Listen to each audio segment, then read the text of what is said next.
here. This is a best out of 5, of course, coming at you. And so a win here would secure it. And not only that, but Nullstone playing even for a little bit extra money on top of that. Again, you get the bonus if you happen to go for a sweep of 3 games to nothing. So Nullstone playing even a little bit more incentive to want to finish the job here, despite already being up 2-0. Once again, joined by my co-caster Artifel here. Been having some fun so far.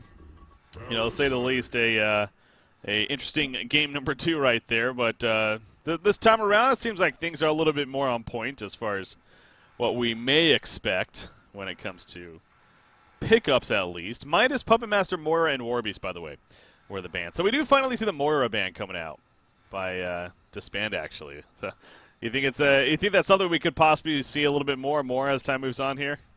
Yeah, I feel like certain teams just really play the Moira well. Maybe they were just waiting to see if Nullstone was that kind of team, but obviously they've shown that they play that hero to its potential. Yeah. And obviously respecting it, because it is one of the best heroes in the game at this point. I would say it's like in the god tier, those first picks, as Nullstone's been showing. So yeah, I think it's a good ban.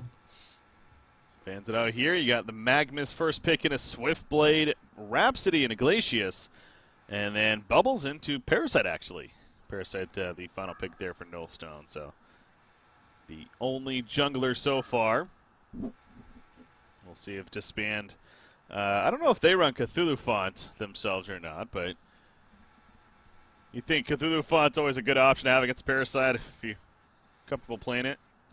Well, it is a good hero to have versus a Parasite, but you're not limited to just going to Cthulhu. I mean, we have seen before, the Bubbles buying the Alchemist Bones, or even, a Moira buying Alchemist Bones. Obviously, that's banned this game, but, they aren't just limited to it if they don't feel comfortable playing it, and it's actually banned. So, yeah. Yeah, the final ban, that's what I was getting at. It's just like, you know what, we have the chance to ban it here if we really want to, and we are playing a Parasite, so let's just take that option away.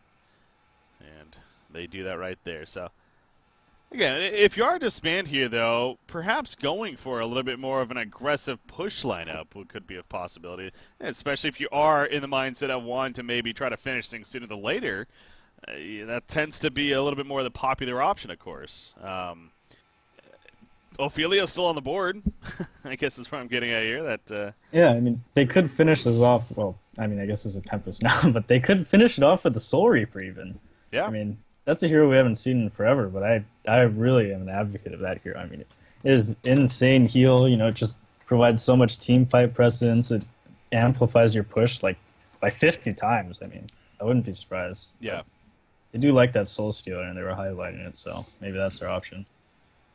Yeah, Soul Stealer just seems like as well. He's just, again, of course, just a fantastic team fight hero, and that mid-game carry, if anything. And you look at their lineup, honestly, Soul Stealer would make a lot of sense too. But yeah, if they want to go maybe for a little bit more push, then Soul Reaper no doubt could still fit that as well. And he too is strong when it comes to team fights there. So Sandwraith going to be the option for Nullstone Gaming, though. It worked out very well for them the first game, and thus going to run it once again right here. So.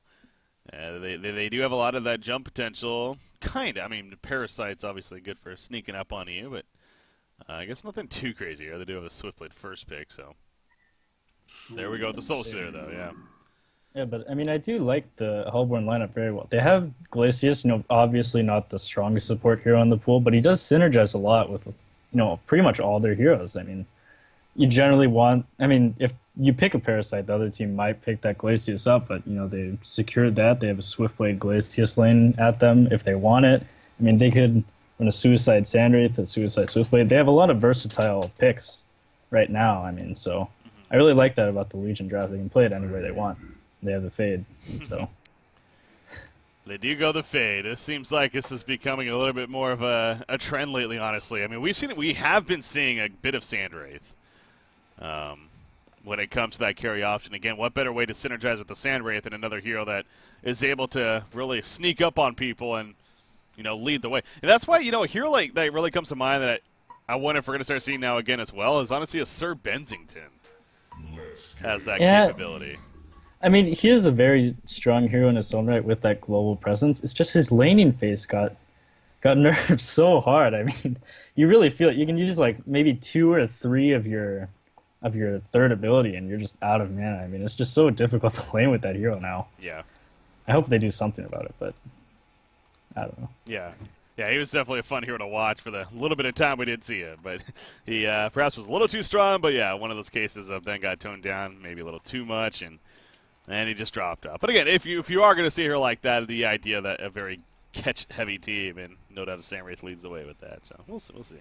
The possibility is there. But for right now, the Fade combination definitely makes a lot of sense, as we have seen the execution of it, specifically of Sync lately. Fuzzy Sloth going to be playing it here.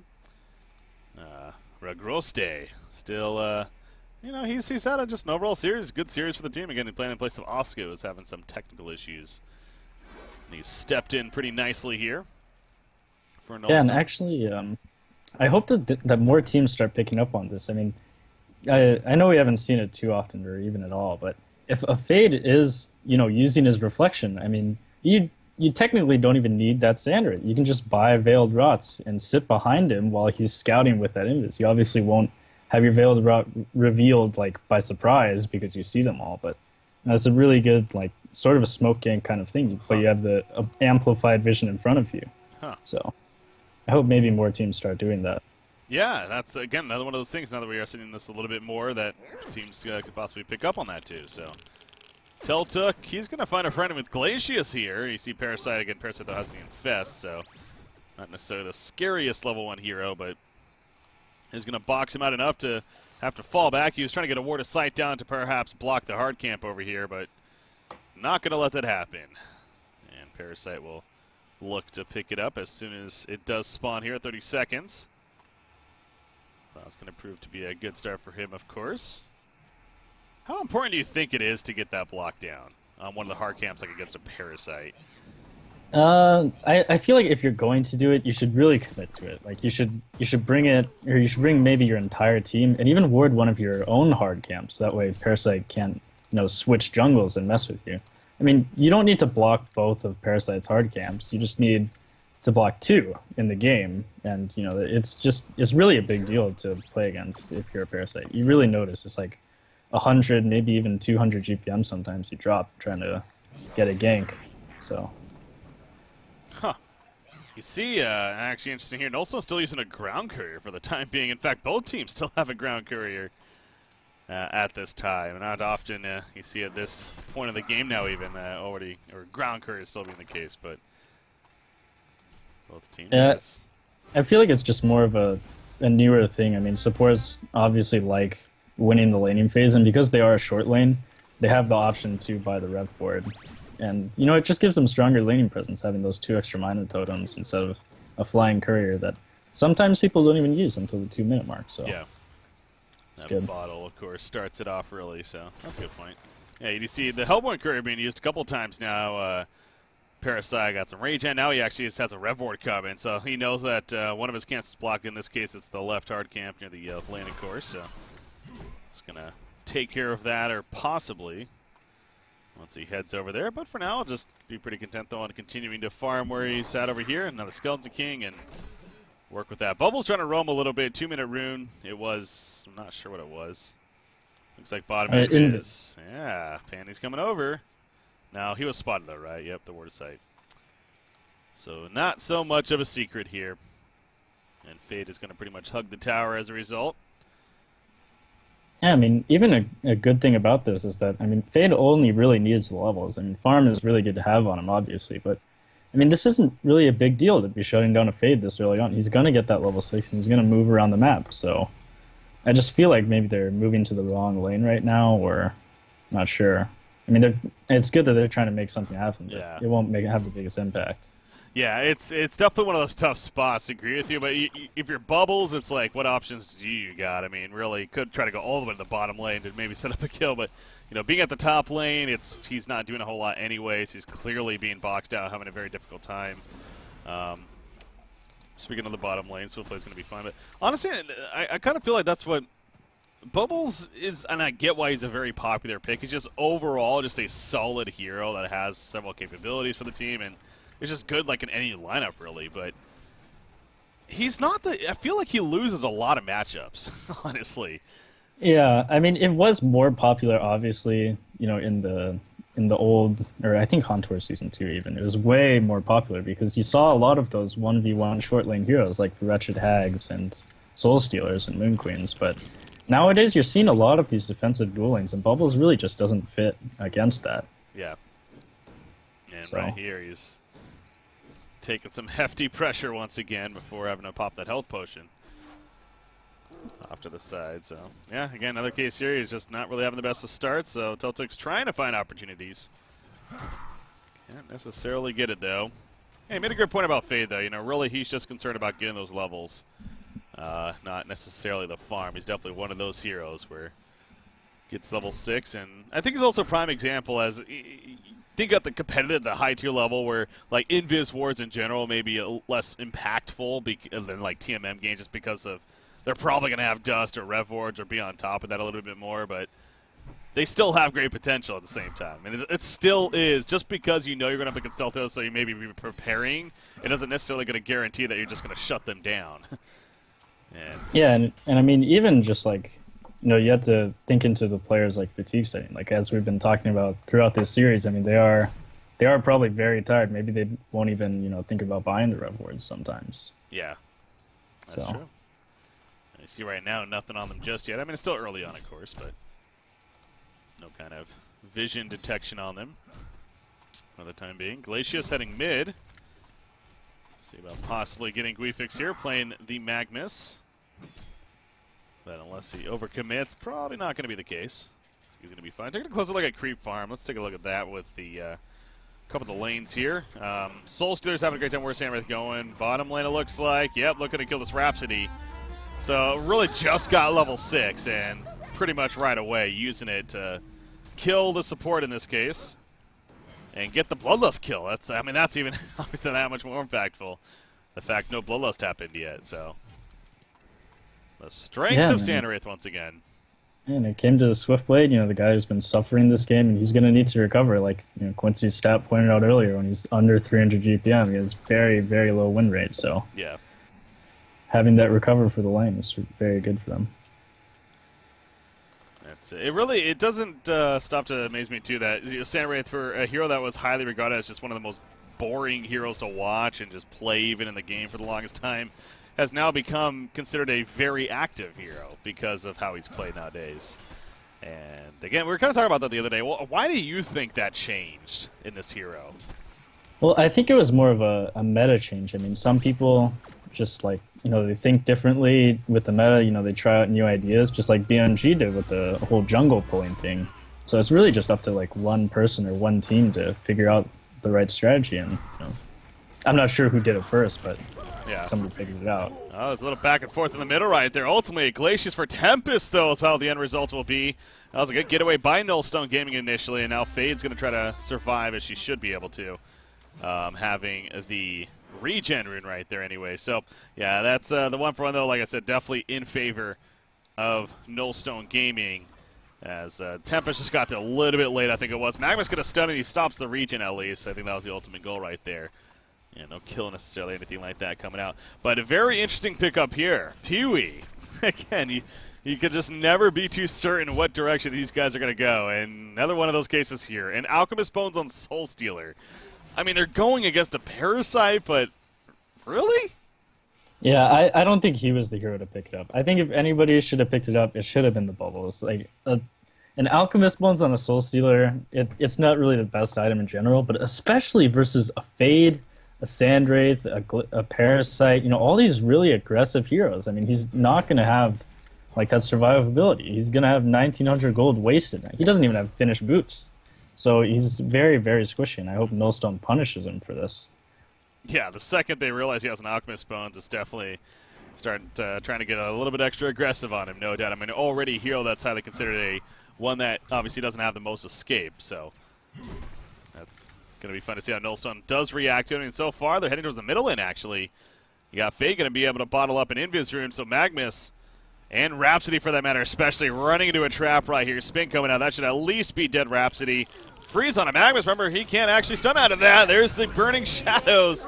And then the Swift slashes to finish the job. So definitely the one guaranteed to Rhapsody, but they also get the bonus kill in Magnus on top of that. Good find, and again, just good movement, really, from this Hellborn team. So yeah, and I mean, you know, they're really using their heroes effectively, which is really what I like. I mean, there's some people that, you know, they just pick these really aggressive heroes and they sit back and farm with them. Nullstone's really making use of their draft, and, you know, shout out them. Yeah. It's playing well. 9 minutes into this game, 2,000 gold lead, 2,800 experience lead, around there, so not too shabby here as far as earlier on. Again, Samwraith does lead the way, and in the first game he went the Mock of Brilliance. His team had a pretty good start overall, and you know, like I said, it does seem like it's one of those debated items on a hero like Samwraith. To an extent, it's a good item, but you don't necessarily always want to go for it. Is this a game where once again you feel comfortable if he goes for it here? Yeah, I mean, I feel like a Nullstone, or I mean, sorry, Mock of Brilliance is very strong this game, but I mean, Fade's getting caught, so. That he is. Think up the face second though. Samwraith's going to be porting in though. Oh, big ultimate from Tempest. It is eventually going to be stopped by Glacius. Had to get in position though, but Samwraith also going to go down, so Team DsBn fighting strong right there. And a 2-for-0 exchange, however, Rhapsody may be overcommitting a little too much as the spinning Swiftblade deciding it's best not to go too deep right there, and for good reason, because another TP coming in. And eventually will fall back. But, yeah, big Elemental Void right there as soon as Samwraith came in. Yeah, and it actually, you know, kind of nullifies the entire gold lead that Nullstone had. I mean, this game is pretty much even now. So, great use of that ultimate coming up by Pinky Curdy. The early bottle and Striders. Sorry. Yeah. Now, he gets the Energizer, but again, so you're pretty comfortable that going a Mock of Brilliance here, it does make sense still? Yeah, I mean the Legion team isn't really forcing the issue that much. They're not pushing super aggressively, and they do have like 4 or even 5 heroes that you could consider Portal Key as a core item on them. So the Mock on Samwraith kind of nullifies, like, if they do buy Portal Keys, I mean, at least 2,000 gold per hero. So it's just very strong. Yeah, nice. I feel like the only time you kind of want to skip the Mock is when you have an empath on your team where you can just play aggressive without the damage. Huh, okay. That makes sense there. Yeah, that's true, actually. And for how much we are seeing Samwraith a bit more, it feels like empath isn't a hero that we're seeing with the Samwraith in these games we have had him of recently, which actually is a really good point, because it does seem like, and we have seen, that is a strong combination of heroes, but this is another one of those examples, though. We have a Glacius main support in this case. So no support to jump on his back and go with him wherever he may please. Swiftblade, though, he continues to do pretty well here at the bottom lane, it looks like. Yeah, 260 gold per minute, so he's 2-0-1, so that obviously helps with that. And Soulstealer's kind of been in the jungle a little bit here, but now he's coming back over, and they're trying to catch him, but he's just too quick. And so he'll be fine. But you do see Soulstealer again going the Alchemist Bones. He's working on finishing upgrading those boots here at this time as well. But no, he is attacking really fast. On top of that. But yeah, going back to the point too, it's just, sure, Parasite, it's come to a conclusion that it's pretty good to have against him, but yeah, carry doing it throws it off, because ideally on the carry you want to use it to farm with and to get the experience with, to get the gold with. You don't want to be sitting on those charges to use against the Parasite, so that's where it is a little funky. Yeah, and also, I mean, I kind of hate to like pick or point something out like this, but I mean, Soulsteel is a vestment with 800 HP. I'm sure people have gone over this in the past, but I mean, just buying more HP is so much better than that vestment. I don't know, it's just something that bothers me so much. Why? So again, not to get into a math lesson here, but can you like quickly explain why that's the case? Well, buying more HP is more effective because your magic armor and armor scales with your effective HP. So you need just about 1,100 life for a vestment to be more effective than, like, I don't know, just buying a bracer or finishing steam boost to stay on strength or something. So. All right. There you go. Speaking of steam boots, he finishes those off right there. But, yeah, still kind of stands at, doesn't have that life pool just yet. Soulburst bottom lane. They actually take out Swiftblade, but now Samwraith coming in, gets a counter kill on a Tempest. Caught that pretty late. I apologize there right as the Soulburst was going off. But clearly Tempest was a big part of that too. And no Elemental Void even needed. Just simply the stun. Big stun. Speaking of that, Fade That was a beautiful Burning Shadows. Got 3 heroes, puts down the actual Deep Shadows right there. And Tamrith coming back in, but now with Magma sending in the Eruption Beam Channel, not the smartest decision to go back into that fight for Beaver Banger. And Team DsBn comes out on top pretty big in that fight. All of a sudden, another 1,700 gold on Soul Stealer. And again, this is a hero with a lot of potential to flash farm pretty quickly. We see the continuation of that here. So, I don't know. Do you think Nullstone just overcommitted on that, or good plays coming out from Team DsBn? It's more so good plays from Team DsBn, I would say. I don't want to take credit away from them. I mean, they are playing very well, especially after that last game. I mean, they turned on the switch. I mean, they're playing very, very well, especially with their lineup. And, you know, after that team fight, I mean, maybe they lost. I feel like Nullstone should maybe look to either slow the game down a little. I mean, now that sounds kind of ridiculous because they have an Alkbones on the Soul Stealer, but maybe pick a little better fights, initiate on the right targets. So I hope that, you know, they keep that in mind, that Soul Stealer does have that Alchemist bones. They can't just sit back and farm. Yeah. Well, we got rotations coming out right here from Nullstone, but exactly, that's what we stressed earlier. It's definitely, when you see an item like that, you really want to take advantage of it in the sense of playing a little bit more aggressive, looking to go get kills on him. And that hasn't been necessarily happening here, and definitely good plays by Team DsBn. But that is scary for Nullstone. As you see, they're going to finish off the Ancients in the meantime. On their side, at least, sharing some good farm. Fuzzy Sloth does have about 1,600 gold saved up. So, again, we saw the game 1 that was played by Pee-wee, and he went that Rune Cleaver. Definitely found that very odd, and I got to think Fuzzy Sloth is not going to be doing that. Is going to be going his own route. And with the way it's shaping up, I mean, he's sitting on 1,700 gold now. Probably a portal key to be happening here, but you think that would make the most sense on Fade? Yeah, I think the portal key is really good. I just don't... I kind of don't agree with the Phase Boots pickup, though, just because he's going that portal key. I mean, he has been very active with it.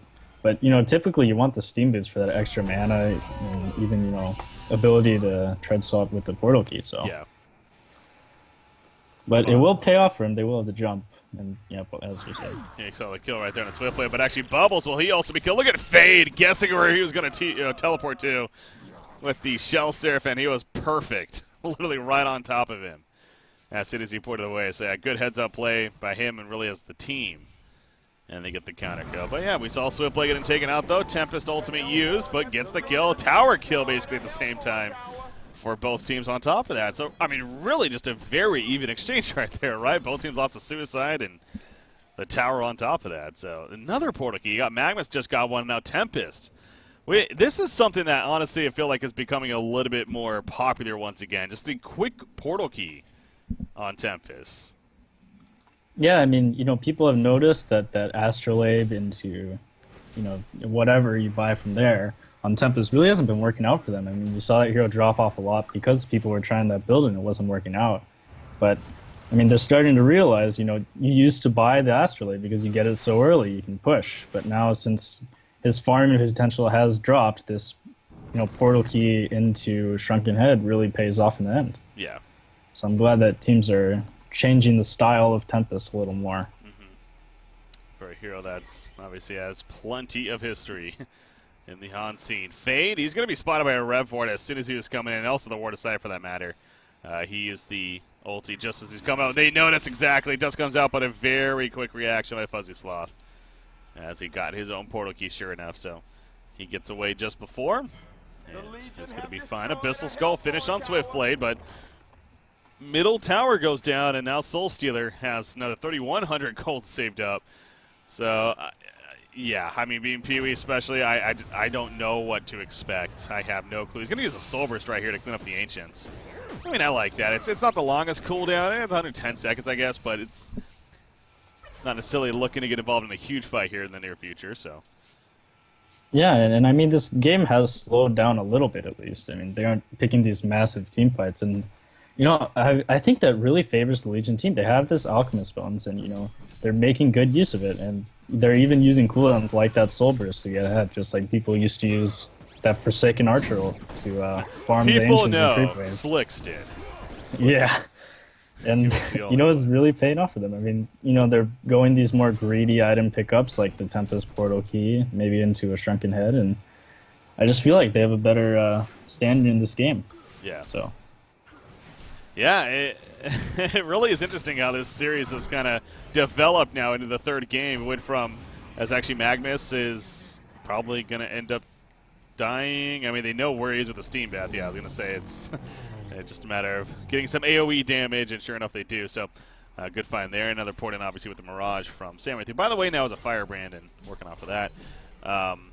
But yeah, I mean, game one, it was a solid game overall. Just Nullstone started to get ahead and eventually took over and won the game, of course.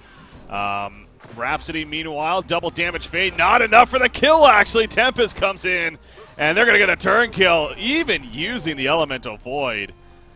I want to say, if that was the third stun from Glacial Blast, then obviously that was probably necessary, but it seemed a little over the top. Yeah, I mean, better safe than sorry, I guess. Yeah. Just wanted to guarantee it. But yeah, then the game two, just a case of, again, clearly DsBn just not really having it, and they were a little bit of trolly, and not all there, and it was just all over the place, frankly. I mean, Nullstone, then they kind of just easily rolled over it as a result. But game three, it's just like all of a sudden DsBn's like, you know what, let's actually really try this game. And just, sure enough, it's actually turning out to be a really good game here in Guifix. Even gets a nice pick off with the assistance of Teltec, apparently, as they find Swiftblade once again. So, yeah, I mean, I guess the point is that, thankfully we have a really good game here coming at us. And then, not sure what's gonna happen in the end. But Firebrand, by the way, on Soulstealer. So there's our answer, and again, it's nothing too crazy, I guess.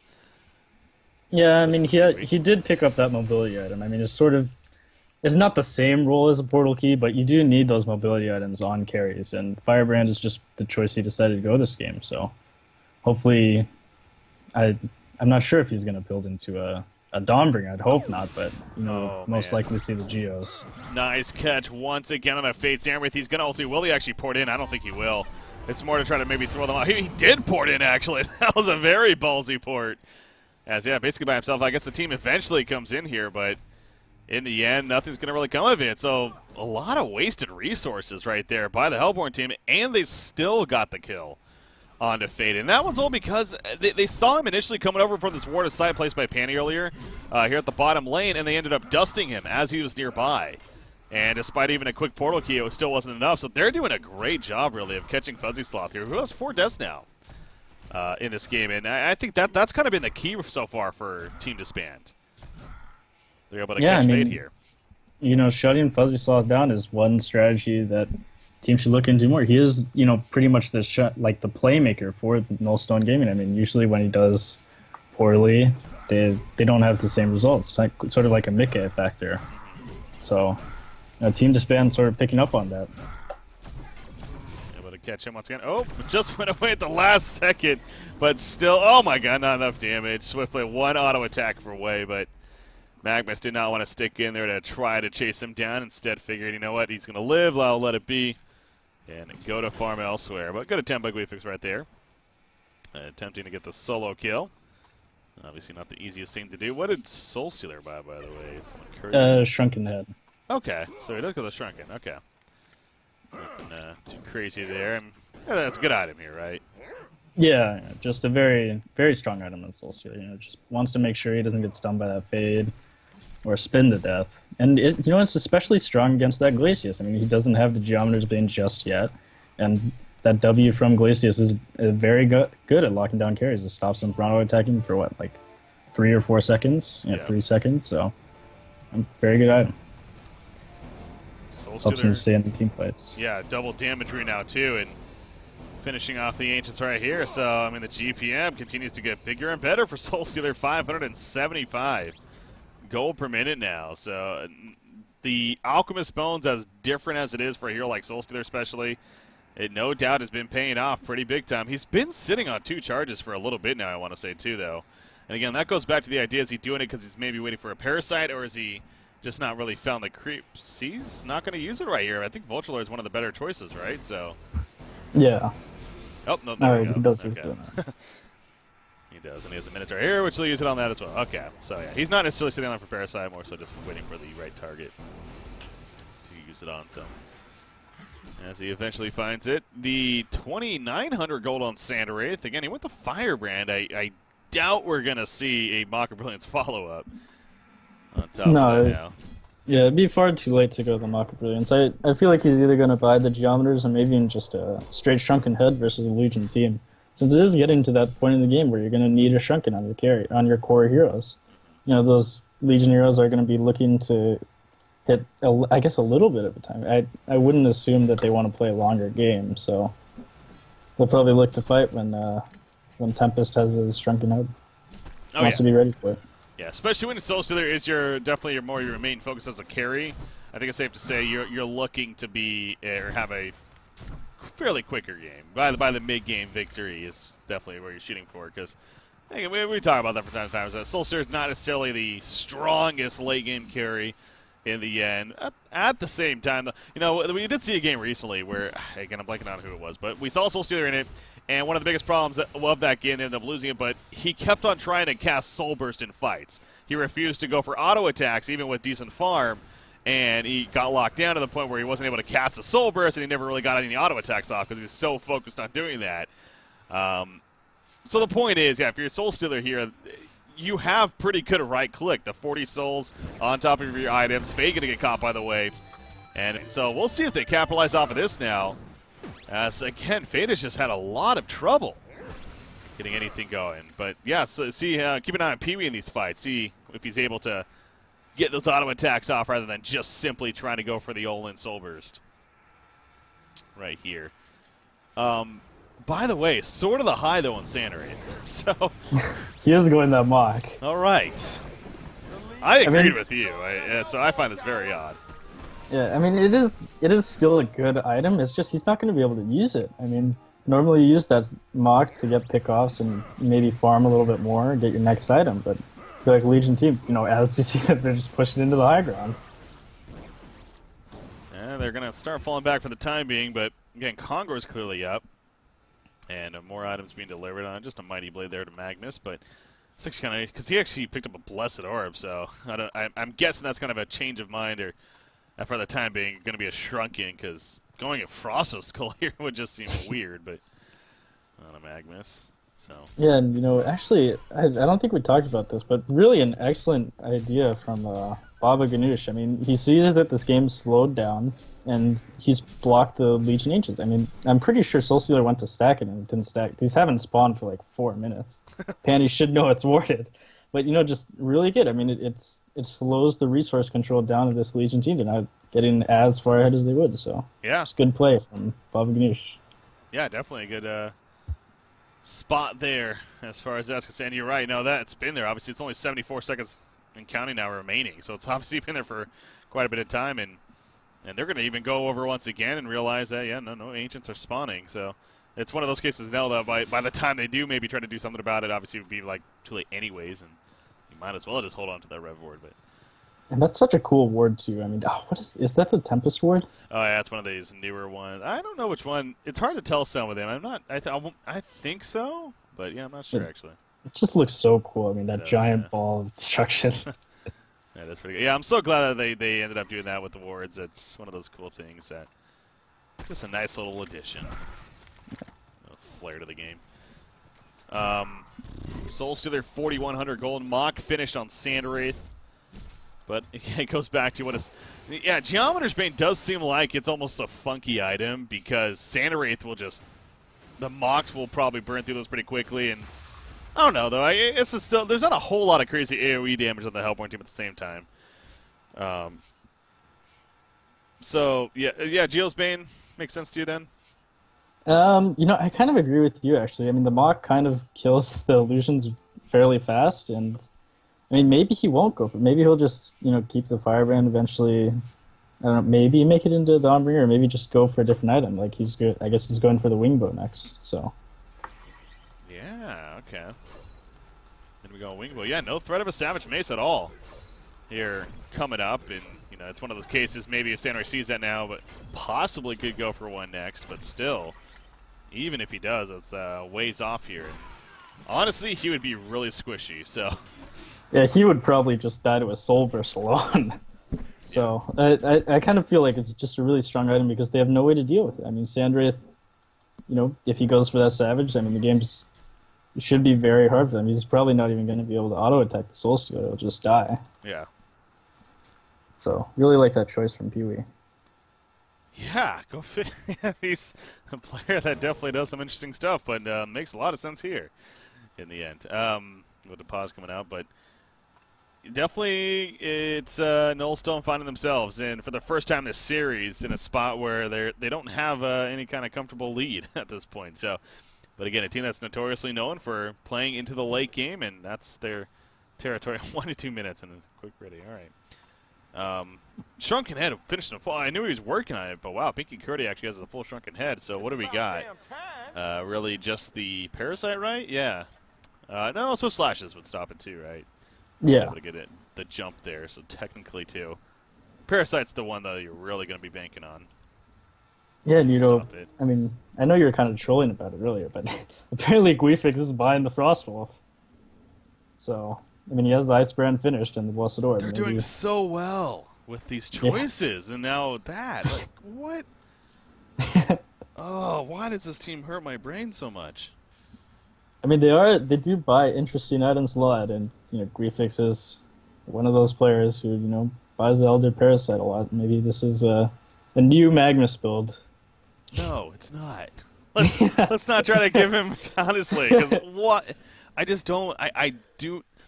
How much gold is he? Okay, a full Frostwolf Skull. What are we looking at? 5,600, 5,800 gold. Okay, first off, that's a sheep stick plus a little bit more, so basically a sheep stick. That I think anyone would sit here and say that's a better item.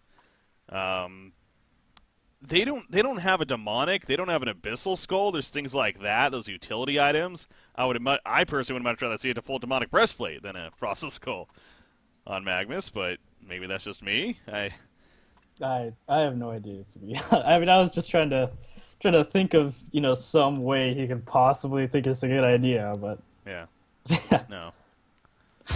No. It's a good try. Yeah, it's clearly he has some kind of logic, but what that is, well, the world may never know. We'll see how it works out here, though. Yes, sure enough, he is actually going for it. You're right. The Field of Rot in the middle lane, but as we see, oh no, there is somebody there. I didn't realize the Parasite was there. And they get him killed quickly as, I'm guessing, the Alchemist Bones, yeah. He must have used one of those charges to quickly get him out and get the follow-up kill. So going back to that being obviously a great pickup as long as he has a charge ready to go for it and is with the team. Yeah, and Parasite actually has no buyback. This could actually be a Rax. I mean, Sandwraith isn't ready to fight. There's a wing build coming on Soul Stealer. So they're not going to give it up easy, though. Glacier in the front line. Swiftblade spins in. The Elemental Void, they're going to catch him. They're not stopping that at all. Swiftblade will fall easily as a result. He does have a buyback, but with now Glacius and Parasite dead as well, yeah, they are going to lose a rack. So that's a very significant kill. Faye's going to jump. He goes down. Samray just ulties, but there's no way he's jumping in any further. And man, team disband. Big momentum here, but Soul Stealer goes down. A nice Burning Shadow Stun coming out for Fade right there. Gets one, gets two, gets three kills when it's all said and done. So they saved the racks too. Oh my god, they did. The melee racks actually does survive on top of it all. So actually, Nullstone is able to get somewhat of a solid hold there in the end. Do they have... Oh, they use a lot of buybacks. Yeah, I didn't realize that. Swiftblade, it did end up getting enough gold for that. And there. So... But, hey, they do hold, and now they're trying to make a decision. It looks like they're almost thinking about Congor, and honestly, I don't know why they're not doing Congor. Maybe force maybe buyback, they just feel like if they do buy back, they could TP to the tier 1 tower and just run to Congor straight ahead. So maybe they're looking to just rotate to it after. Okay. Yeah, this looks like what they're doing. Costing a little bit of time, though, and now you're going to have Rhapsody up, and of course Bubble's going to be up in 5 seconds. Soul Stealer, he could buy back if they really felt necessary to get there, but there's no sign of them being even remotely close. So this actually should be a free Congor kill in the end, yeah. For Nullstone, there's no vision, and the only vision closest is down here on the cliff, or over here, but nowhere nearby, obviously. So Nullstone, despite what happened right there, actually going to come out, you can definitely safely say, on top. with a token to throw it all in there on the Sand Wraith. Now they are coming over. Shell Seraph, he got there too late, though. Man, that was actually pretty close, but just could not get there in time. And now we see a token on Sand Wraith as well. He does have that Frostbolt finish, so at least he's got that going for him. 6,000 gold wasted. Yeah. I mean, the debuff is solid against a hero like Swiftblade and Sand Wraith, but it's just the idea of seeing it on a initiating melee hero is beyond me. As we do got jump on a Soul Stealer, by the way, is by himself really. He got the kill on a Parasite, but he's going to end up falling, and they also take out Bubbles. Also caught up on talking about that Frosted still. That meanwhile, what were they even doing over there though? I'm not sure. I think Swiftblade or. I mean, Pee-wee was just like almost at their racks alone. It's like he just YOLO'd there and didn't even come close. Yeah, I mean, maybe he just feels a little bit more invincible than he really is with that wing bow. I mean, he still only has an 1800 life, and without popping that Shrunken Head, this Legion team can definitely take him down with a Parasite and a Fade, so... Yeah. Or maybe he's just playing a little overconfident. I really wish I went over there. That sucks because I would like to know but I really think that's what it was though. Without actually seeing it, it was a case of they just were on different pages. They wanted to. Again, the melee marks actually did get very low before. Now it's regen a little bit as we've seen, and it's actually regenerating even more now. But so maybe he just figured he can go in there, you snipe it real quick, then get on out. But clearly that did not happen to even come close to that. As actually Sand Wraith is going to be stunned here. And speaking of being by yourself, he kind of is here. Glacius is nearby, but he's not going to be able to get away. Kind of forced to stand his ground somewhat. Now, of course, he does have the token alive. Going to turn this Fade. Comes in. The nice stun from Mammoth Fade, or Sand Wraith will go down. Glacial downpour. Elemental Void, it completely whiffs. He was hoping that they would stand there a little bit longer. They did not, though, and Pinky Curdy wants a second chance at that. He's in trouble now, and he will go down. He has a buyback, but again, no Elemental Void. Soul Stealer poured it in, but those were just illusions, so... Yeah, big whiff there, unfortunately, on that Tempest Ultimate. And it kind of cost them, and they're not backing up just yet.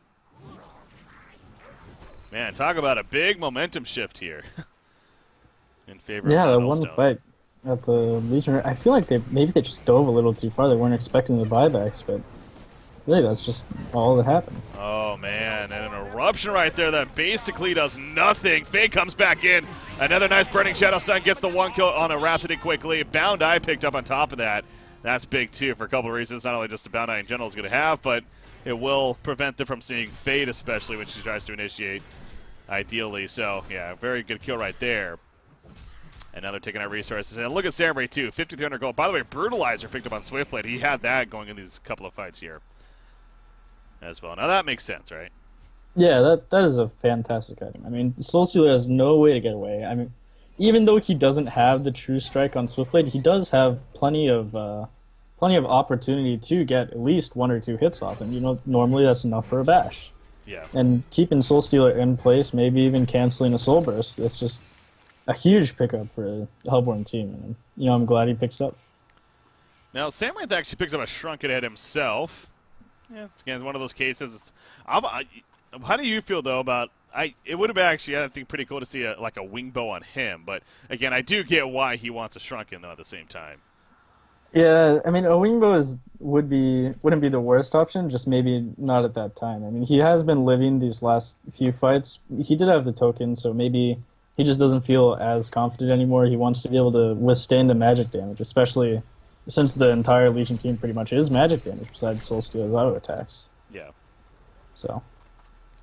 I like it. You know what I'm looking back at, too, though? Again, neither one of these teams, I definitely could call them both out. Neither one of these teams have an Abyssal Skull. They do, actually, on Swiftblade. But none of them have a Soul's Bulwark, let alone Demonic Breastplate. You know, those team fight items, obviously, Astrolabe, not really a thing in this game here. Nope, Glacius has one. Never mind. So the Hellborn team has actually got that even a little bit more down. So I guess more so on Team DsBn, that they don't have these team items. The only thing they really have is a Ring of Teacher on Bubbles, which is good that they have that, but... Obviously, there's a lot more that they really should have, considering how much they're pushing in here. But they only have the one aura, basically. I mean, I feel like, you know, it's more just a team sort of team. They're buying greedier items, maybe not worrying about the team. I mean, I thought Tempest bought that Grave Locket because he wanted to turn it in with a Sackstone, or turn it into a Sackstone. Like, would have been a great team item, but Yeah. apparently not. So maybe they're just on different pages. They want to do all the damage themselves. Oh, man. Look at Soul Stealer again. He's going pretty yellow right here. Now, this time his team is backing up. Suicide's doing plenty of damage, though. In comes the Protective Melody in the background. Spin coming out on top of that. Swiftblade standing his ground. He's going to have to try to get out of the Soul Burst right on top. It's not going to matter, though. He's going to end up falling most likely. No, barely stays alive with the kill field. Samrith is chasing. Doesn't want to go too far, though. Magmus Eruption comes out, and now Samrith is dropping pretty quickly. No, but they get the kill on a Swiftblade, but so does Samrith. End up falling. Glacial Downpour doing some bit of work there. Beaver Banger, though, picks up the double tap despite dying. And again, they don't even get the melee racks when it's all said and done, so they keep trying for this. They're getting so YOLO, and it's not paying off for this Legion team.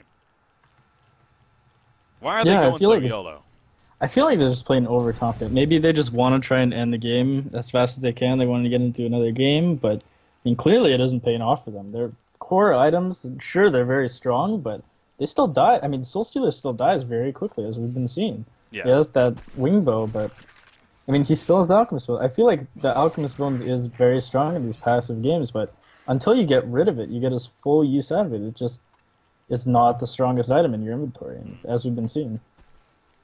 Yeah, Samray is definitely showing a bit of his inefficiency, I guess would be a good word for it, of he's still not the most tanky, but on top of that, he's getting kited. I mean, that last time right there, he was really diving and trying to finish off that Soul Stealer and kept him running away and eventually got the team support to turn on to him and get killed. Now I don't know if the Dissipate is what actually killed Soul Stealer, but no, Baba Ganoush got credit for the kill, so it was him with the Glacial Downpour. But still, that's something else to keep in mind with Sandwraith, is that Dissipate is going to be happening not only with the damage reduction, but the return damage on top of that. Now, it's magic damage, it's not true damage by any means, but still, it's a little bit of something there. So on those big fights that happen on AoE and whatnot, almost like a mini barbed armor of sorts. What did he get, by the way, when it's being delivered? Okay, he does get the full Geometer Span himself. Man, I'm not sure if I like that pickup too much. I mean, there is all this AoE on the Legion team, and there hasn't really been that much to disjoint with it. Yeah. But meanwhile, there's a fight break now. There is. Glacius going to be the first target, but here we go once again. Swift slashes, Elemental Void's ready to go. He's going to use it right there. It's going to be a full one, I believe, and it's a pretty good one on top of that. Swiftblade's in trouble. He's taking some good damage. Samwraith as well. They're both going to end up falling most likely. Samwraith goes down. Down goes Swiftblade. Look at how low they are. No, those are illusions. Never mind. Tempest is kind of low, but it doesn't matter, or maybe it does. Parasite finishes him off in the background as now Magmus jumps in, but Magmus, he's the one that needs to be a little careful because Fane's also nearby, opens with the Burning Shadows. The Cole comes out, and Magmus, even with that Frosted Skull, somewhat tanky. Ain't tanky enough. He goes down, but Soul Stealer deals plenty of damage. A Mauler Explosion, though, that actually brings him fairly low right there. And yeah, he needs to be careful about that. It actually destroys the Bound Eye that ended up dropping on top of him. But all of a sudden, Soul Stealer is left by himself, and instead will kind of farm the middle lane. But again, he's not going to die for yet again. He knows what happened these last couple of times, and instead he's going to go elsewhere. So another big initiation from Team DsBn there, but the big fixture really didn't work out the best for them in the long run. So we're just having some of these crazy fights now starting to take place. Yeah, and really nobody's coming too far out ahead. I mean, the Golden Experience lead, they both stayed, relatively the same, and I feel like that's sort of benefiting the Hellborn team. I mean, the Soul Stealer went all these greedy items, and now it's not paying off for them anymore. He still has the Alchemist Bones in his inventory, and he needs that last item. And I'd personally like to see him buy something so that way he doesn't get kited as much. As we can see that fight, I mean, once the Tempest Hole ended, everybody just sort of ran away while his team was dead. Yeah. Maybe even a Frostwolf Skull to replace the Alchemist Bones would be okay. Yeah. Now he with the Frosted Skull, a different story. Definitely, yeah. It's very actually pretty solid item on him. Okay, he gets rid of the Energizer, actually, and he buys an Assassin Shroud instead. So a couple of different choices there from what you were perhaps suggesting. Yeah, I mean, it is still okay. It will eventually be a Genjiro, so yeah. We'll have this well. Quick pick on a Rhapsody, and more to come, apparently. Brutalizer procs going on for Tempest. Swift Slash is once again bouncing around. They get another kill on a Bubbles. Magmus got there too late. Swiftblade, though, is putting against a good auto attacks. Not nearly enough, though, as everyone's still alive here on the Hellborn side. And with 2 make that 3 dead, actually, they're going to start pushing it themselves finally. So No, well, they wait for the creep wave. It looks like it's not here just yet, but they're going to just wait long enough for it. Buyback situation. Tempest doesn't have one. Bubbles does. Elemental Void will be up when Tempest is up, but that's about 50 seconds from now. So it's going to be a little bit. Magnus stuns in, just delaying it. Swiftblade taking some good damage from Pee-wee right there, but Pee-wee, look at him get chopped in. Yeah, he is not tanky. That is clear. Big burst coming out. He goes down quickly. Does he have a buyback? He does not. That's right. He just bought that Assassin Shroud. And now, I mean, with him not buying back right here, you got to figure they know something's up. Eruption comes out from Magnus. They're trying to get a last hold, but Bubbles goes down. Magnus gets stunned, and even with a pretty good Eruption, the follow-up not nearly enough. Predictability will save him a little bit longer, but it's not going to happen in the long run. I think Nullstone Gaming is going to now try to really finish the job off here. No, they're not going to, actually. They pushed mid, and now they're happy with that. And I guess maybe go back for Congor is what they're doing here, but Nullstone finds the big opening, and finally we have a team getting further ahead. You were pointing that earlier. I mean, it's been a back-and-forth bout here, but now we have one team gaining a pretty big advantage. Yeah, and I mean, you know, very disciplined play from Nullstone Gaming. I guess they slowed the game down, and eventually, I mean, it paid off for them. Apparently the Alchemist Bones wasn't strong enough, especially with the item choices coming out from Soul Stealer, not being able to survive first. So, yeah, very well played by them. Now, a second Congor kill, I believe. Yeah, there's the token. So no bananas just yet, but still. Another token picked up. 5,100 gold, by the way, on Fade. Oh, look at that, by the way. Staff of the Master on Sandwraith. I kind of like it. What do you think? Yeah, I agree. I think it's a good item this game just because of all the channeled abilities, but it may only come in handy versus that Soul Stealer scene. I mean, we haven't talked about this, but Magnus and Tempest both have Nullstones, so true. That'll be something to keep in mind. But isn't that the greatest thing about, like, not only should he ideally be able to jump that Soul Stealer, but if he's feared too for those first, what is it, 2 seconds? Yes. For 2 seconds fear, then he was slow on top of that. So, yeah, the Shrunken will remove it, of course. And if he happens to be Shrunken, I'm pretty sure he won't get feared. It is magic, I want to say. But still, the point is you catch him before he gets Shrunken off. Basically a 2-second silence where you're then ideally doing some damage to him if you pop your own Shrunken and yeah, you get him killed. I mean, we saw how fast he can drop. Sure, the evasion's nice with the Hellflat or the Wing Bow, but, you know, especially if he can't activate that Shrunken Head, he's definitely not going to be taking a lot of damage here. So, yeah, but you are right, though, about the Nullstones. That is true with both Magnus and Tempest. Yeah, Tempest picking up. When did he get that? Jeez. Guess he just got that recently. I don't know. I mean, they both got it at like the same time, and I was kind of confused. I'm just looking at it, and I'm like, oh. Yeah. Yeah, Sandwraith, again, it's always a good option. Decent option, always. Icon of the Goddess on Glacius. What? Yeah, maybe you thought they were gonna concede or something. You just bought an item. Yeah, that's like probably one of the worst items you could buy at this point, honestly, for support. But hey, who am I to say, right? That is a little odd. Demonic just picked up on Parasite, though. That I like. Gets that utility. I know Tankafed definitely likes to do this. He's the one I like to bring up as the example that goes this style, especially very heavy utility. Usually goes Abyssal Skull as well, but again, they have a Swiftblade for that. And you know, it'll add to that team fight presence that you were talking about earlier. I mean, they have those team fight items, and I mean they're coming out ahead in these team fights. You know, just like we've seen, and mostly due to those extra items. You know, to benefit the team. I mean, this Legion team only has those. You know, they have those very greedy portal keys and just damage. So yeah, very nice pickups from Nullstone Gaming. You got buyback situation. It's actually in favor of Team DsBn, believe it or not. Again, it's Glacius, Fade, and Swiftblade have all used a buyback. Only Bubbles has used a buyback, actually, for Team DsBn. So, in that perspective, it's looking better for them. Actually, Sandwraith, ooh, just out of range. Man, if Tempest was able to get a stun off, maybe then an Elemental Void, that could have been something. But, yeah, I don't think he doesn't even have a buyback right now, so he definitely would not have had a buyback there either. That could have been huge. They got in a pick, but they do not. He stays alive. They push the bottom lane, and now a Savage Mace on Swiftblade. So we see what he's been doing, and it makes sense. He's kind of just been jumping in and popping that Swift Slashes, ideally on something like a Soul Stealer or maybe the utility like a Magnus or a Tempest or whatever. But you throw a Savage Mace on there with the Brutalizer, he has a lot of potential to deal some really good damage and also a lot of lockdown. Yeah, physical aspects, huh? safe to say, like that pickup, and especially going up against a wing bow. Yeah, it's really good. I mean, it's sort of similar to the way that most people play Madman. I mean, you pick the Madman, you get the Brutalizer, and you just sit on the enemy carry. They're kind of playing the Swiftblade in the same way, and just buying items to reflect that. So I like it too. Yeah. Magnus in the front lines again. He's tanky. To be fair, going back to that, 2,700 life. So not the easiest target to just jump on and go for a quick kill. In this game, at least.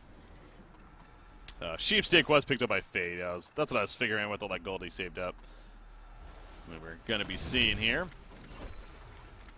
Yeah, and I mean, it's kind of like a small thing. You know, normally we kind of harp about people saving up all that gold, but for a Sheepstick, I mean, sometimes it is better to just hold on to the gold, because if you see a Fade with a Blessed Orb, you know, maybe you might think about buying that Storm Spirit or a Nullfire Blade to kind of counteract the Sheepstick. So. Well, yeah, no, that's one of those items where, because every single component of the item's not the greatest individually. An Acolyte Staff, you really want to have an Acolyte Staff. I mean, Blessed Orb, the same story. I mean, Blessed Orb is probably one of the most, as far as value goes, least effective value items in the game for what it does for costing 2,100 gold. So there's a couple of those reasons. And then on top of it, as you pointed out, you know, even the factor of there's a little bit of a surprise there.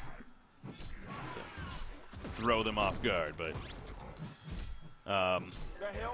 top lane, another tower. Is that the final outer tower? Sure is. So no more outer towers remain in this game now. 47.5 minutes in here. You got, again, this is game 3, guys. 2-0 lead right now for Nullstone, trying to secure it, trying to finish it off, and go back-to-back series sweeps here in the Deadeye Bounty League. It's not only more money for them, but, I mean, I'm pretty certain, I can't possibly think of a scenario where they wouldn't actually be moving on as a result of this win, too. So that's even something else you can't really talk too much about, but a series victory here pretty much guarantees Nullstone moving on, as that would put them at 2-0, again, with only 3 to be played total. So the top 2 from each of the groups move on here to the next stage. So a team that's been looking pretty hot lately once again, continuing that trend. Arcana picked up on Sandwraith. What do you think? A Hellflower? Or will that be something like a Harkons? I don't really see a reason for Harkons here. Well, I mean, since he has the Staff of the Master, I wouldn't put it past him to go that Refresher Stone like we saw that one game. Oh, true. Where, yeah, and my boy bought the staff, so I believe that's what it's going to be. That's a good point. That makes a little more sense, definitely. Okay. And yeah, Nullstone knows once again, and they are no strangers to just playing it safe here. Taking a little bit longer, waiting for what would probably be now the third Congor. Oh yeah, would be the third Congor if they end up doing it. And that means bananas here. So if your team disband, do you just kind of wait for that as well, or would you like to see them maybe try to make a move here once again, or just say, you know what, let's just fight a Congor when it happens? I feel like they're gonna have to fight a Congor, because right now they have like absolutely zero vision on the map right now. So I mean, especially with the puzzle blocks on Parasite, it's very difficult. So I feel like they're gonna have to make a veil drop play towards the Congor pit to try and have a chance at this game. Yeah. So you see what Soulstealer did actually. So he split up the wing bow, he made a Genjiro out of it, and now he just actually sold the snake bracelet and bought a Whispering Helm here. So he's going to be going for the lifesteal, the symbol. That'll bulk him up. But that does mean his damage output does get reduced a little bit. Getting rid of that full wing bow. I'm not too sure about it either. I mean, I would have just liked to see him sell the Alchemist Bones, to be honest. I mean, he hits hard enough to just kill the puzzle blocks outright. I don't know why he wouldn't just sell the Alchemist Bones and, maybe have the snake bracelet in his inventory. Yeah, no, that's very... Yeah, he's stressing that earlier on, and he's still sitting on it 50 minutes into the game now. Likes that extra attack. Both charges for, maybe 10 minutes now, to be honest. Yeah, again, that goes back to the idea. He's saving it for Parasite. I mean, that's pretty evident. But that does mean, he's not necessarily using it to its full efficiency, unfortunately. But okay, he used one right there, actually. Oh, he finds Parasite. But Parasite reacts just in time. The Elemental Void, though, that's going to be stopped, right? Or he has a chance, but he's not going to because it's not really necessary, I guess, as there's the portal from Sandwraith. They go on a Soulstealer, and he doesn't stand a chance. Wow, he just melted as honestly expected, especially with that staff effect. You see in the background, Magnus gets caught, so the Legion team, they try to make a play. They thought they had an opening. I mean, they are behind. They thought they had something, and they did not. It was all a lie. It was all a lie. Soul Stealer comes back, but he is basically by himself now. Bubbles goes down, Swiftblade spinning on top. I'm pretty sure that should ultimately look to do things in here. Unless Soul Stealer somehow. Never mind. He's dead. GG, well played. Game 3 officially goes to Nullstone Gaming over Team DsBn. And that means the series and, again, the sweep goes. So all around, Nullstone's got to be pretty happy about that result right there. And once again, that means they guarantee themselves moving on. Will they get first or second? You know, we'll have to wait and see. But they should be moving on now to the bracket stage and getting to compete for the $14,000 that's on the line with those brackets. So good fun there. But Team DsBn, you know, I got to say, you know, a valiant effort in that Game 3 at least. That was actually a pretty good game overall. And a fun one at that. So, yeah, final thoughts on that game, Artifo? You know, the Team DsBn really did play a good game for, you know, the first 30 or so minutes, but eventually Nullstone took that late game advantage that they normally have, you know, just with their item pickups and, yeah, just their team overall. So, well played by them. It was indeed. So, congratulations, Nullstone, once again. And, again, they take the series, and that ultimately is going to have us come to a conclusion for today as far as the coverage. So, ends up being a sweep in the end for the one team, but, you know, when it's all said and done, obviously a little bit later here for the European crowd, Team